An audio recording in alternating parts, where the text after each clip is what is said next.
오늘 본문은 우리 요한복음 16장을 제가 다 읽어드렸는데요. 오늘 본문은 예수님께서 제자들에게 주시는 고별사입니다.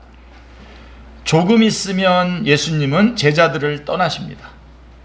예수님이 떠나면 그들에게는 엄청난 시련이 닥쳐올 것입니다. 유대인들은 그들을 회당에서 내쫓을 것이고요. 심지어 하나님을 섬긴다고 하면서 그들을 죽일 것입니다. 그들은 울며 애통할 것이라고 20절에 말씀하고 있습니다. 자, 그러나 예수님은 그들의 슬픔은 곧 기쁨이 될 것이라고 말씀하셨습니다. 마치 출산하는 여인에게 출산할 때는 고통이 있지만 아이를 낳으면 아이가 태어난 것이 너무 기뻐서 그 고통을 잊어버리는 것처럼 그들은 예수님과 헤어질 때에 큰 고통을 겪지만 예수님과 다시 만나는 기쁨이 너무 커서 그 고통을 잊게 될 것이라고 말씀하십니다. 자, 그러나 제자들은 조금 있으면 일어나게 될 이 일을 지금 모릅니다. 아직도 이해하지 못하고 있습니다. 그게 18절에 나와 있습니다. 자, 그런데도 예수님은 자신이 떠남으로써 제자들이 당하게 될 일들을 누구보다도 잘 하시지만 기꺼이 그들을 두고 떠나시고자 하십니다. 왜냐하면 그것이 제자들에게 유익하기 때문입니다. 자, 그 모든 유익, 예수님의 죽으심과 부활 그리고 승천을 통해서 제자들에게 보내질 성령님을 통해서 오는 것입니다. 자, 그렇다면 예수님의 공생애와 죽으심과 부활 그리고 승천을 통해서 마침내 제자들에게 보내질 성령님은 어떤 분이십니까? 자, 성령님이 어떤 분이실까와 또 그분은 제자들에게 와서 어떤 일을 행하실까? 이 두 가지를 오늘 같이 한번 나눠보겠습니다. 먼저 예수님께서 제자들을 떠나신 후에 보내실 성령님은 어떤 분이신가요? 자, 7절 말씀해 보시면 그러나 내가 너희에게 실상을 말하노니 내가 떠나는 것이 너희에게 유익이라. 내가 떠나가지 아니하면 보혜사가 너희에게로 오시지 아니할 것이요 가면 내가 그를 너희에게로 보내리니 라고 말씀하고 있습니다. 아주 중요한 요절입니다. 그죠? 귀절입니다. 성령님은 보혜사이십니다. 예수님은 바로 앞에서 요한복음 14장 16절에서 제자들과 영원히 함께 있을 다른 보혜사를 보내주실 것이라고 말씀하시는, 다른이라고 하는 another, 다른이라고 말씀하시는 예수님, 그 말씀 무슨 예수님 자신이 보혜사라는 겁니다. 예수님 자신이 보혜사시고 또 예수님께서 보내실 성령님도 보혜사라고 하는 뜻입니다. 자, 다시 말하면 예수님이 제자들의 보혜사이셨던 것처럼 예수님께서 가셔서 파송하실 성령님도 보혜사라고 하는 의미입니다. 자, 그럼 보혜사가 뭔지 빨리 알고 싶겠죠, 여러분?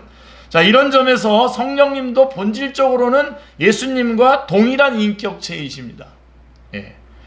사람들이 가지고 있는 성령님에 대한 가장 큰 오해 중에 하나가 뭐냐면요, 성령님을 인격적인 존재로 여기기보다는 힘이나 어떤 능력이나 어떤 권능, 어떤 에너지와 같은 그런 어떤 기능적인 존재라고 생각을 합니다. 이게 참 제일 무시무시한데요, 우리가. 그래서 성령님을 받는 것을 마치 전기에 감전되는 것 같이 이해를 해요. 전기에 감전되는 것 같이. 그리고 뭐 파워에이드를 마시는 것처럼 이해를 하거나 아니면 배터리를 충전하는 것처럼 이해를 합니다. 자연적인 존재인 인간이 초자연적인 능력을 가진 영과 접촉하여 능력이 극대화되는 측면으로 성령님을 이해하는 사람들이 많습니다. 성령님에 대한 가장 흔한 또 다른 오해 중에 하나는 성령님을 은사 중심으로 이해하는 것이죠. 성령님의 사역은 곧 치유, 방언, 예언 등이 나타나는 것이 마치 전부인 것처럼 치부해버리는 이해인 것입니다. 그래서 은사를 받으면 곧 성령님을 받았다고 생각을 하는 것입니다. 이런 사람들은 성령님의 은사가 나타나는 것을 마치 성령님을 소유한 것처럼 착각하게 되는 거죠. 이런 이해는, 자, 어린아이가 엄마한테 곰인형을 선물을 받아요. 마치 곰인형을 선물 받아서 그 아이는 어떻게 생각하냐면 그 곰인형이 엄마인 줄 안단 말이죠. 바로 그런 거랑 같은 비유예요.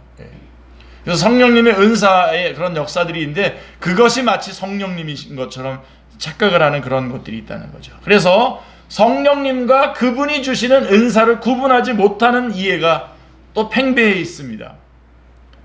또 성령님에 대한 또 다른 오해 중에 하나는 성령님에 대해서 지나친 무관심입니다. 아마 앞에 두 개는 우리 교회는 하도 제가 많이 얘기했기 때문에 그런 오해는 잘 안 하실 때 요거는 좀 있는 것 같아요. 무관심, 성령님에 대해서 무관심하지 않은가. 교회 다니면 당연히 성령님도 받겠지. 그런 정도로만 성령님을 생각하는 거죠. 이건 로마 가톨릭 교회 같은 경우가 그런 경우인데요. 로마 가톨릭 교회는 사제가 행하는 성례 행위, 칠성례가 있잖아요. 그쪽에는 성례 행위 그 자체 속에 성령님이 임한다고 생각을 해요.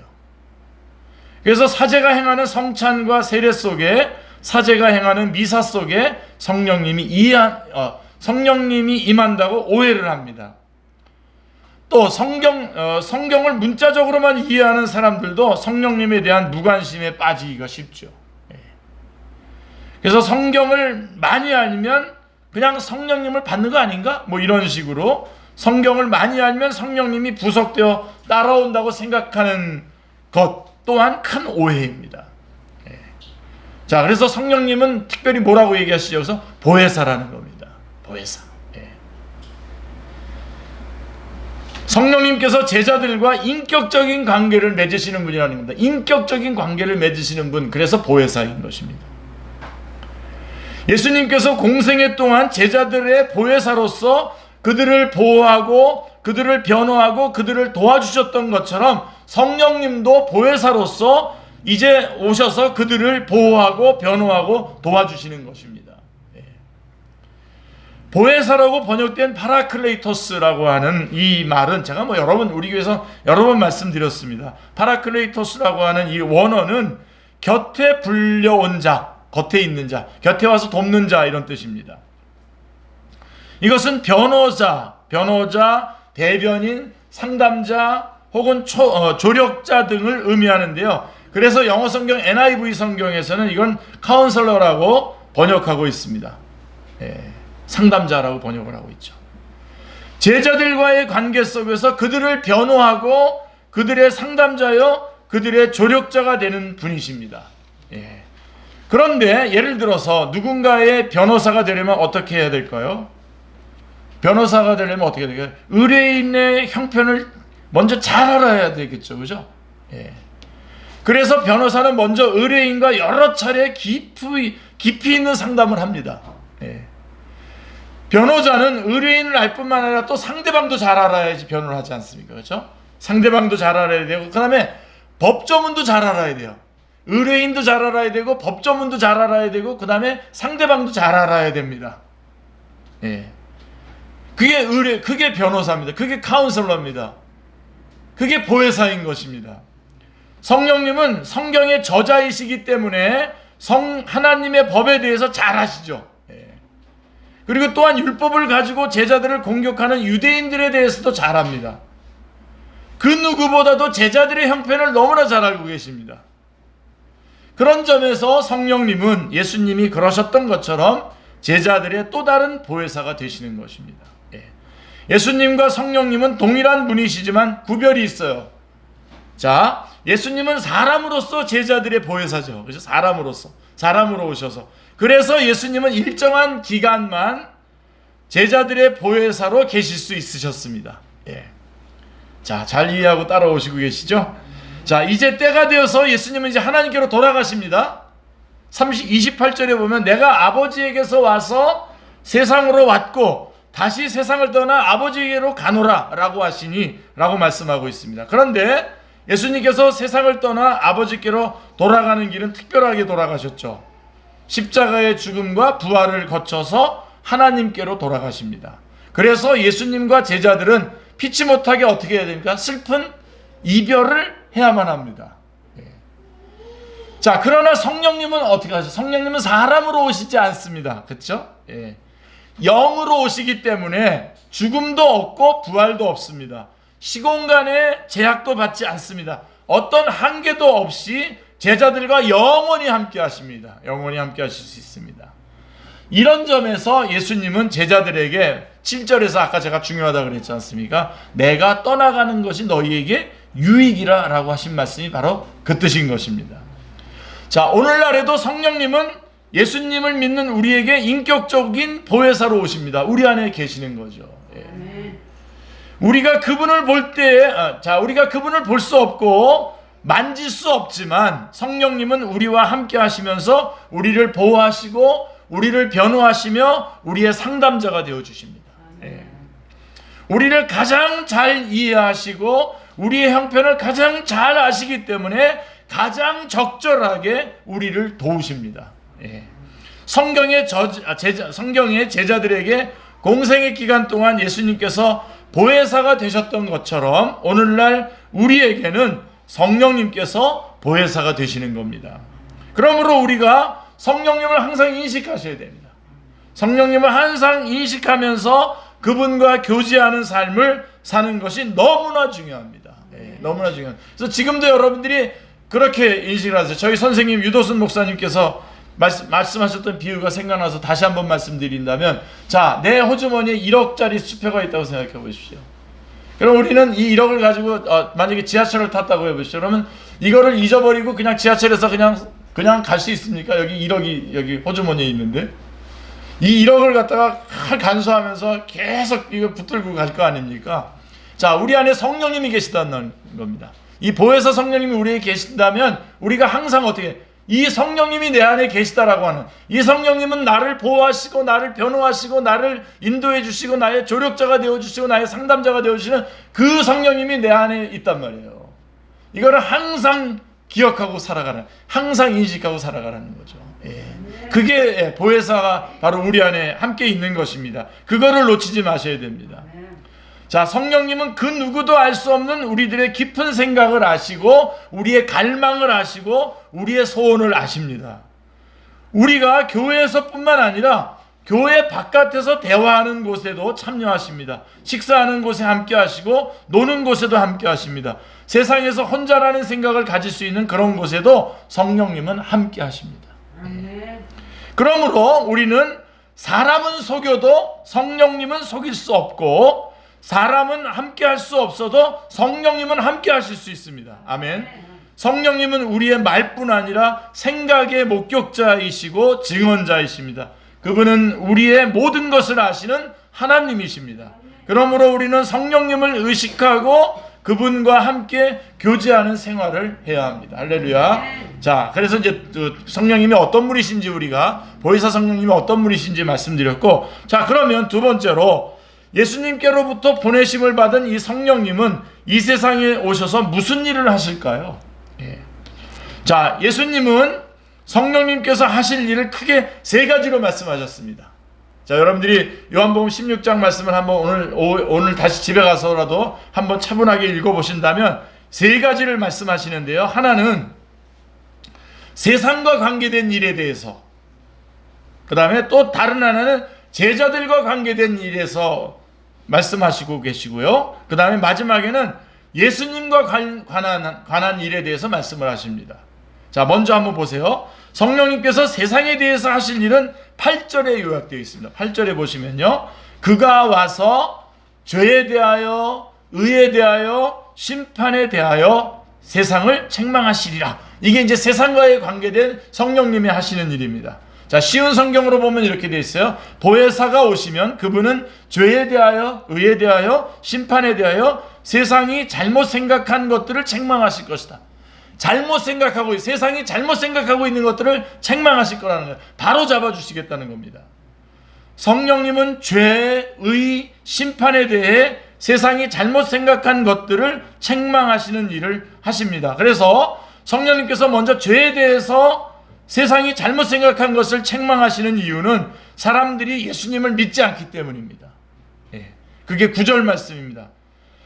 곧 예수님을 믿지 않는 것이 죄라고 책망하는 겁니다. 우리가 뭐 여러 가지로 이것이 죄고 저것이 죄고 너 죄졌지 뭐 그렇게 얘기하지만, 그런 모든 것보다도 성령님이 우리에게 가르쳐주는 죄란 뭐냐? 예수님을 믿지 않는 것이 죄입니다.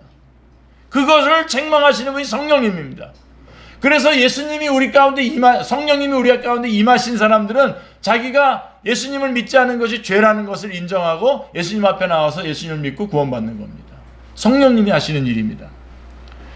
사람들에게는 죄에 대한 각자의 기준이 있습니다. 자, 어떤 문화에서는 죄가 되는 것이 어떤 문화에서는 죄가 되지 않는 것도 있습니다. 같은 문화권이라고 해도 각 사람의 가치관에 따라 심각한 죄로 여기기도 하고 또 그렇지 않기도 합니다. 한번 예를 들어보겠습니다. 예수님 당시에 유대인들에게는 손을 씻지 않고 식사를 하는 것은 정결법을 어기는 심각한 죄로 여겼습니다. 그러나 다른 민족은 그것이 죄가 되지 않습니다. 유대인들에게 하면 죄가 되지. 반대로 로마인들에게는 황제를 숭배하지 않는 것이 심각한 죄인데요. 그러나 유대인들에게는 오히려 황제를 숭배하면 그게 죄가 되는 겁니다. 예.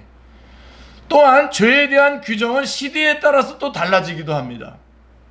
자, 유교가 강력한 영향력을 발휘했던 조선시대에는 칠거지약이라는 것이 있었습니다. 지금은 근데 누가 칠거지약 얘기하면 어떻게 되죠? 완전 쪼다가 되는 거죠. 그 중에 하나로 여자가 시집을 가서 아이를 낳지 못하는 것은 심각한 죄로 여겨졌는데, 그러나 오늘날은 어느 누구도 그렇게 생각하지 않습니다. 이런 연유 때문에 사람들은 죄란 것은 절대적인 기준이 있는 것이 아니라 문화의 산물이고 시대의 산물이라고 생각합니다. 물론 그런 면이 없는 것이 아닙니다. 저는 그걸 부정하려고 하는 것은 아닙니다. 그러나 보혜사 성령님께서 분명하게 죄라고 지적하는 일이 있는데, 그것은 예수님을 믿지 않는 것은 죄입니다. 어느 시대나 어디나 동서고금 어느 곳에서나 예수님을 믿지 않는 것이 죄다라고 성령님은 말씀해주고 있는 것입니다. 문화나 시대에 상관없이 성령님이 임하는 곳이면 어디든지 상관없이 예수님을 믿지 않는 것이 죄다라고 하는 인식이 형성된다는 것입니다. 여기서 책망한다라고 하는 단어는 신약 성경에서 누군가에게 죄를 드러내 보여주고 회개로 이끈다라고 하는 의미로 쓰이는 것입니다. 그게 책망한다는 말인데요. 그러므로 성령님께서 임하시면 누구든지 예수님을 믿지 않는 것이 죄라는 것을 알게 되고 그것을 회개하는 일이 일어나게 됩니다. 성령님이 임하시면.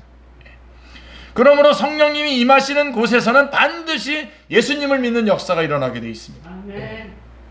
우리가 예수님을 믿게 된 것은 다름 아닌 성령님께서 역사하셨기 때문입니다. 네. 자, 그리고 이 성령님은 또 세상에서 의에 대해서도 잘못된 생각이 있다는 것을 책망하십니다. 자, 의라고 하는 것은 옳음을 말하는 것입니다. 옳음. 사람들은 옳음에 대해서도 각자 나름대로의 기준을 가지고 있습니다. 그리고 그것에 근거해서 자신이 옳다고 생각합니다. 자, 예를 들어 예수님 당시에 바리새인들에게는 나름대로의 의의가 있었습니다. 누가복음 18장에서 예수님께서 한 비유로 말씀해 주셨는데, 거기에는 바리새인들이 생각하는 옳음이 잘 나타나 있습니다. 바리새인들이 생각하는 옳음이 있어요. 자, 바리새인들은 이렇게 기도했어요. 11절 12절에 보면요, 누가복음 18장 11절 12절 올려주셨네요. 자, 바리새인들은 서서 따로 기도하여 이르되, 하나님이여, 나는 다른 사람들 곧 토색, 불의, 간음을 하는 자들과 같지 아니하고 이 세리와도 같지 아니함을 감사하나이다. 나는 일회에 2번씩 금식하고 또 소득의 11조를 드리나이다 하고 이렇게 돼 있어요. 예, 얌통머리 없죠. 네? 자, 그는 무엇을 옳게 생각하고 있습니까? 다른 사람, 즉 인간 말종들과 자신이 같지 않은 것을 의롭게 생각하고 있어요. 또한 종교적인 의무를 다한 것에 대해서 자신의 옳음을 주장합니다. 자기가 11조를 냈고 이렇게 하는 거예요. 오늘날 세상 사람들도 각자 자기 나름대로의 옳음을 가지고 있습니다. 자기가 옳다고 생각하고 자기가 잘났다고 생각하고 자기를 자랑하는 사람들을 흔히 보게 됩니다. 특히 성실하게 산 사람들. 제가 성실하게 산 사람들을 저는 참 좋아하는데 사실은 좀 싫어합니다. 좋아하는데 싫어요. 왜 그러냐, 이것 때문에. 성실하게 산 사람들, 그 다음에 모범생들, 실패를 안 해보고 성공만 한 사람들, 재수도 안 해본 사람들, 그런 사람들 중에 그런 사람들이 많습니다. 자기 나름대로 옳음을 가지고. 꼭 그런 사람들만 그러냐? 그렇지도 않아요. 심지어 죄를 지어서 감옥에 있는 사람들도 자기가 옳다고 주장하는 사람들이 얼마나 많습니까?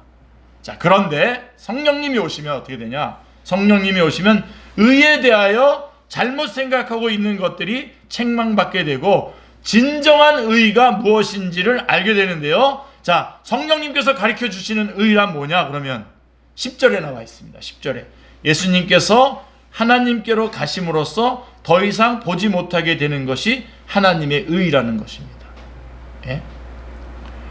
자, 이 말씀이 무슨 뜻일까요? 예수님은 하나님께로 가시는데 그냥 아무 일 없이 가시는 것이 아닙니다.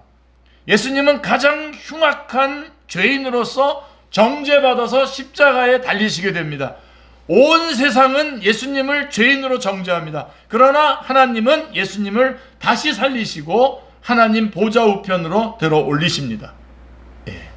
이로써 예수님께서 아무 죄가 없는 분이심을 온 천하에 공표하십니다. 예. 예수님께서 십자가에 죽으셨지만 부활하셔서 승천하신 사건만이 하나님의 의라고 하는 것을 성령님을 통해서 알게 되는 것입니다. 예수님은 자신의 죄 때문이 아니라 온 세상의 죄 때문에 죽으셨음을 알게 하시고 세상에 의가 있는 것이 아니라 오직 하나님께만 의가 있다는 것을 알게 하시는 것입니다. 그게 바로 예수님의 십자가의 사건입니다. 십자가와 부활의 사건입니다.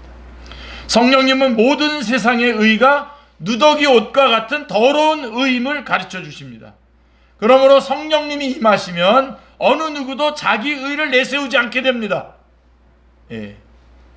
오히려 하나님의 의를 힘써 구하고 그 의를 힘입어 살기를 원합니다. 바로 은혜, 예수 그리스도로 말미암아 우리 안에 확보된 그 죄의 문제를 해결하고 하나님이 의라고 하는 그 의를 받은 그 은혜를 받아서 살기를 원한다는 겁니다.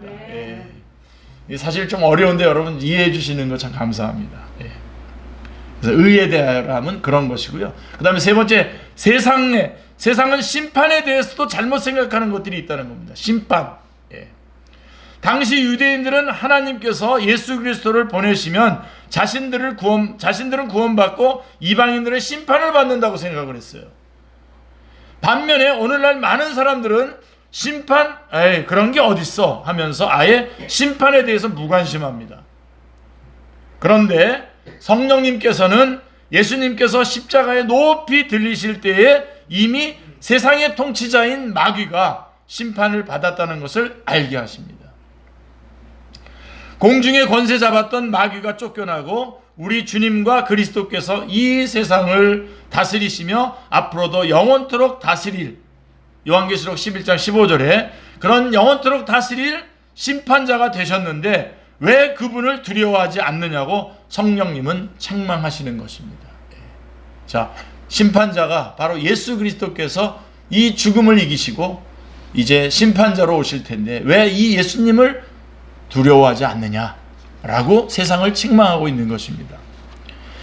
자, 이 상에서 볼 때에 뭐 이렇게 자세하게 많이 설명하지는 않았습니다만은 이 상에서 볼 때에 성령님은 사람들이 가지고 있는 잘못된 생각을 드러내시고 책망하는 목적이 뭡니까? 회개케 하려고 하는 겁니다. 예. 책망해서 책망하는 재미를 보려고 그러시는 것이 아니라 책망을 해서 그 사람들을 회개케 하는 일을 하시는 것입니다. 그러므로 성령님이 임하는 곳에서는 회개하고 예수님을 믿는 역사가 일어납니다. 아멘. 예. 지금도 성령님은 이런 일들을 하고 계시는 것입니다. 예. 자, 그 다음에 성령님께서 제자들과의 관계에 대해서는 어떤 말씀을 하셨냐? 13절 말씀이 요약을 하고 있습니다. 제자들에 대해서 하실 일은 13절에 요약되어 있는데요. 13절을 보시면 그러나 진리의 성령이 오시면 그가 너희를 모든 진리 가운데로 인도하시리니 그가 스스로 말하지 않고 오직 들은 것을 말하며 장래일을 너희에게 알리시리라. 이렇게 말씀하고 있습니다. 모든 진리란 예수님께서 제자들을 위해서 하신 모든 가르침과 일들을 가리키는 것입니다. 예수님은 진리를 가져오셨고 진리 자체가 되셨습니다.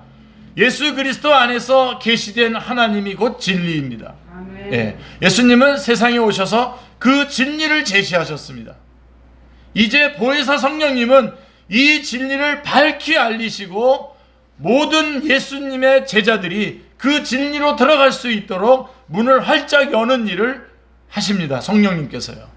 성령님을 통해서 제자들은 예수님의 모든 진리를 이해하고 깨닫고 그 진리 가운데로 인도함을 받습니다. 그리고 이제 예수님과 관련해서 성령님께서 하시는 일은, 성령님은 자기 마음대로 말씀하시지 않고 오직 예수님께서 가르치심과 사역으로 드러내신 진리의 말씀만을 제자들에게 알려주십니다. 굉장히 중요한 말씀입니다. 오늘날 많은 성령 운동을 한다고 하는 그런 많은 사람들이 말씀 없이, 하나님의 말씀 없이, 성경 말씀 없이 자기들이 직통으로 뭔가를 받아가지고 성경에도 없는 말들을 가지고 막 말하고 그러는데요. 그렇지 않다는 겁니다. 성령님과 예수님과의 관계에서 성령님은 항상 자기 마음대로 자의로 말씀하지 않으시고 예수님께서 가르치신 사역과 그 드러내신 진리의 말씀만을 제자들에게 가르친다는 겁니다. 성령님께서는 절대로 창의적으로 역사하시지 않으시고 주님께서 말씀하신, 예수님께서 말씀하시고 행하신 일들에 대해서, 그 진리에 대해서 드러내시고 전하시고 가르치신다라고 하는 것입니다. 특별히 가르치심과 사역의 결정적인 그래서 여러분들 지금 아멘 하셔서 내가 잠깐 다시 뒤로 돌아오는데 이게 너무나 중요한 겁니다, 여러분. 오늘날 많은 사람들이 말씀은 보지 않고 그냥 성경, 그 다음에 어떤 사회적인 어떤 윤리, 혹은 자기가 직접 들었다고 하는 그런 엉터리 같은 얘기들을 갖다가 설교단에서 얘기하고 그거를 따라가도록 하는 거죠. 그게 다 율법주의로 돌아가는 겁니다. 다. 모든 이단이 다 율법주의고 다른 종교가 다 율법주의입니다. 그렇지만 우리 성령님은 성경에서 말씀하신 것을 말씀하시는 겁니다. 그거를 밝히 드러내는 겁니다. 특별히 가르치심과 사역의 절정인 십자가의 구속사역을 드러내심으로써, 특별히 성령님은 예수님께서 행하신 십자가의 사역을 드러내심으로써 예수님을 영화롭게 하시는 겁니다. 그게 14절에 나와 있습니다. 이런 점에서 성령님은 예수의 영으로 불려지고 있죠. 사도행전 16장 7절에 보면 예수의 영이라고 되어 있습니다. 사도 바울은 고린도 성도들에게 이렇게 말했어요. 고린도전서 2장 6절로 10절인데요. 좀 긴데요. 그러나 우리가 온전한 자들 중에서는 지혜를 말하노니 이는 이 세상의 지혜가 아니요 또 이 세상에서 없어질 통치자들의 지혜도 아니요 오직 은밀한 가운데 있는 하나님의 지혜를 말하는 것으로서 곧 감추어졌던 것인데 하나님이 우리의 영광을 위하여 만세전에 미리 정하신 것이라. 이 지혜는 이 세대의 통치자들이 한 사람도 알지 못하였으나 만일 알았더라면 영광의 주를 십자가에 못 박지 아니하였으리라. 그리고 한 절 뛰어넘어서 10절에 오직 하나님이 성령으로 이것을 우리에게 보이셨으니 성령은 모든 것 곧 하나님의 깊은 것까지도 통달하시느니라 말씀하고 있습니다. 그러므로 성령님이 오시면 제자들은 예수님을 더 깊이, 더 넓게, 더 분명하게 알게 되는 것입니다. 지금 이 땅에서 같이 예수님하고 3년 반을 다녔는데도 아직 몰랐던 것들이 이제는 성령님이 오시면 더 예수님에 대해서 더 깊이, 더 넓게, 더 많이 알게 된다는 것입니다. 성령님은 오직 예수님만을 드러내시기 때문에 성령님이 임하시는 곳마다 예수님이 드러나고 예수님이 영화롭게 됩니다. 그러니까 쓸데없이 모여가지고 노닥거리면서 하는 그런 얘기에 예수님이 나와요? 예수님 나오지도 않을 뿐만 아니라 예수님이 영광 받습니까? 그렇지 않은 기독교 모임들이 얼마나 많습니까? 둘러앉아가지고 셀 모임이라 그래가지고 모여가지고 자기네들 한 신세 타령하면서 이렇게 끝나는 셀 모임이 얼마나 많습니까? 그렇게 되지 않는 셀 모임은 좋은 겁니다. 어떤 교회에서 하는 무슨 그런 세미나 해가지고 목사님들도 참여하라 그래가지고 저한테 회비냈다 그래서 참여했더니 어떤 사람 나와가지고 자기가 못된 짓 한 거 그런 짓 한 거를 그냥 막 얘기하더라고요. 그래서 그걸 왜 얘기합니까? 그래서 회비를 냈다고 계속 나오라고 계속 전화 와요. 그래서 여러분들이나 잘하시라고 내가 그랬어요. 예. 그리고 성경에서 말씀하신 것을 성령님을 통해서 해석을 해내는 게 아니라 자기가 경험했던 것에서 이것을 해석해내느라고 자기 인간적인 얘기만 자꾸만 하는 겁니다. 예. 그런 얘기를 하려면요, 저도 할 말 많습니다. 저 간증거리가 제일 많은 사람입니다, 제가. 근데 제가 간증합니까? 제가 간증? 안 하죠. 말씀을 전하는 겁니다. 그래야 성령님이 역사하시는 것이고, 그래야 예수님이 드러나고 예수님께 영광이 돌아가는 것이기 때문에 그렇습니다. 예. 그래서 예수님의 말씀이 선포되는 이곳에, 오늘도 성령님께서 역사하고 계심을 믿습니다. 아멘. 우리에게 예수님을 생각나게 하고 예수님을 붙들게 하시는 분이 바로 성령님이십니다. 마지막에 결론, 최종적으로 우리 그리스도인들이 행한 모든 일의 결론에는 예수님이 딱 결론으로 나와 있어야 되는 것입니다. 그게 바로 성령님의 역사인 것입니다. 자, 그러므로 이제 정리해 보겠습니다. 그러므로 성령님께서 오시는 것이 제자들에게 유익한 겁니다. 예. 그렇다면 성령님이 오심으로써 제자들과 우리들이 누리게 되는 유익을 구체적으로 뭘까요? 자, 23절, 24절, 26절에 아주 계속 반복해서 말씀하고 있습니다. 꼭 붙잡으시고 정말 아주 만개하면서 누리시길 바랍니다. 자, 너희가 무엇이든지 아버지께 구하는 것을 내 이름으로 주시리라 말씀하고 있습니다. 예. 성령님이 우리 안에 오셔서 우리가 누릴 수 있는 가장 큰 축복이 뭐냐? 성령님의 이름으로, 예수 그리스도의 이름으로 기도하면 응답해 주시겠다라고 하는 것입니다. 자, 지금까지는 너희가 내 이름으로 아무것도 구하지 아니하였으나 구하라 그러면 받으리니 너희 기쁨이 충만하리라. 예. 그날에 너희가 내 이름으로 아버지께 구할 것이다 라고 말씀하고 있습니다. 자, 그래서 성령님이 오시면 제자들은 무엇이든지 예수님의 이름으로 아버지께 구할 수 있는 사람이 되는 것입니다. 할렐루야. 기도죠. 기도가 특권입니다. 그래서 제자들은 고난을 당하지만 그 가운데서 기도할 수 있고 하나님의 응답을 받게 됩니다. 그때 그들은 고난이 잊혀질 정도의 마음 가득 찬 기쁨을 맛보게 되는 것입니다. 우리는 성령님의 의지에서 예수님의 이름으로 무엇이든지 하나님 아버지께 기도할 수 있습니다. 아멘. 그러면 하나님께서 주실 것이고 우리의 기쁨이 충만하게 될 것이다 라고 16장은 말씀하고 있습니다. 11절도 말씀하고 있고요. 그리고 또 하나는 기도고요. 하나는 기도고, 다음으로 성령님은, 자, 성령님을 받은 제자들은 고난을 당합니다. 여러분 속지 마세요. 우리 그리스도인들은 고난 자체를 안 당할 것이라고 말하는 거 그거 속지 마세요. 성경은 분명하게 말한다. 고난은 당해요. 같이 당합니다. 당하지만 담대하게 세상을 이긴다 이겁니다. 그게 성령님께서 우리 안에 계셔서 역사하셔서 우리가 누리는 특권입니다. 고난은 당하지만 승리합니다. 30절에서 제자들은 이제야 주님께서 모든 것을 알고 계신다는 것을 깨달았다고 말했습니다. 이로써 그들은 주님께서 하나님께로부터 오신 분이심을 믿는다고 고백했습니다.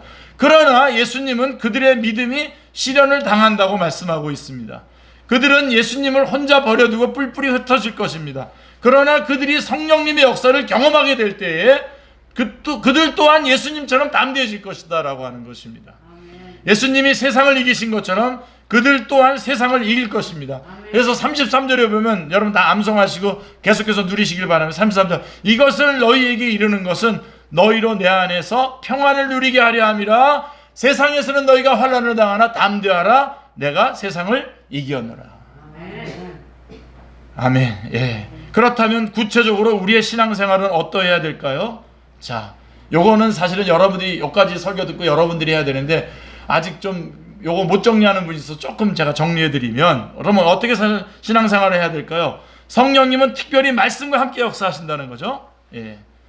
우리가 구체적으로 성령님의 역사를 경험하고 싶다면 말씀과 함께 살아야 됩니다. 말씀. 예. 좀 우리 교회 안에 이런 놀라운 역사가 일어나길 바랍니다. 말씀과 함께 사는. 그래서 평소에 성경을 읽으셔야 됩니다. 풍성히 읽으셔야 됩니다. 많이 읽으십시오. 그리고 매일 아침 첫 시간에는 말씀을 묵상하셔야 됩니다. 그리고 성경 공부를 마음을 들여서 하셔야 됩니다. 그리고 주일 예배 말씀을 귀 기울여서 들으셔야 됩니다. 네 가지 얘기했는데 다시 한번 들으시면 됩니다. 이거. 자, 말씀을 풍성하게 읽으셔야 돼요. 자, 성경 많이 1독, 2독, 3독 하시고요. 매일 아침마다 말씀을 묵상하시고 성경 공부에 마음을 들여서 하시고 주일 예배 말씀을 귀 기울여 들으셔야 됩니다. 말씀과 함께하면 우리는 성령님께서 일하시는 것을 분명하게 경험하게 될 것입니다. 그래서 여러분들이 말씀과 함께 하심으로써 성령님이 여러분과 함께 하셨다라고 하는 것을 여러분들이 직접 경험하시기를 주님의 이름으로 축원합니다. 자, 반대로 말씀을 놓으면 어떻게 될까요? 말씀을 놓으면 우리에게 점점 더 성령님의 역사가 희미하게 되고요, 희미하게 경험되고 그것에 비례해서 점점 더 하나님과 상관없는 삶을 살아가게 될 것입니다. 전혀 의미 없는 삶에서 시간을 보내고 자기의 모든 것들을 투자하게 됩니다. 거기에다가 이 시간 우리는 예수님께서 제자들에게 주셨던 그 고별 메시지, 요한복음 이 16장의 메시지를 우리를 위한 메시지로 듣기를 원합니다. 우리는 예수님께서 십자가에 죽으시고 부활하시고 승천하셔서 파송하신 성령님을 또 다른 보혜사로 받았습니다. 아멘. 우리가 죄를 회개하고 예수님을 믿게 된 것은 성령님의 일하심 때문이요, 우리가 의와 심판에 대해서 알게 된 것도 성령님의 일하심 때문입니다. 우리가 기도할 수 있는 것도 성령님이 오셨기 때문이요, 우리가 고난과 어려움 중에서도 담대한 마음을 가질 수 있는 것 또한 성령님의 도우심 때문입니다. 우리는 성령님을 볼 수 없지만 성령님은 분명하게 우리의 보혜사로 우리와 함께 하십니다. 아멘. 매 순간 우리와 함께 하시면서 일하시는 성령님과 동행하는 우리 모두가 될 수 있기를 주님의 이름으로 축원합니다. 기도하겠습니다. 하나님 감사합니다. 오늘 말씀을 통해서 보혜사 성령님 우리 안에 계셔서 우리와 함께 계셔서 주신 말씀 잘 깨달아 알게 하시고 얼마든지 주님 앞에 간구하며 부르짖어 응답받게 해주시며 또 어떤 고난 가운데서도 승리하며 이길 수 있게 해주신다라고 하는 놀라운 말씀을 주셨습니다. 이제 성령님이 내 안에 계심을 항상 의식하면서 성령님과 동행하는 삶을 살아가는 우리 축제의 모든 식구들 다 되게 하여 주옵소서. 주 예수 그리스도의 이름으로 기도드리옵나이다. 아멘. 우리 다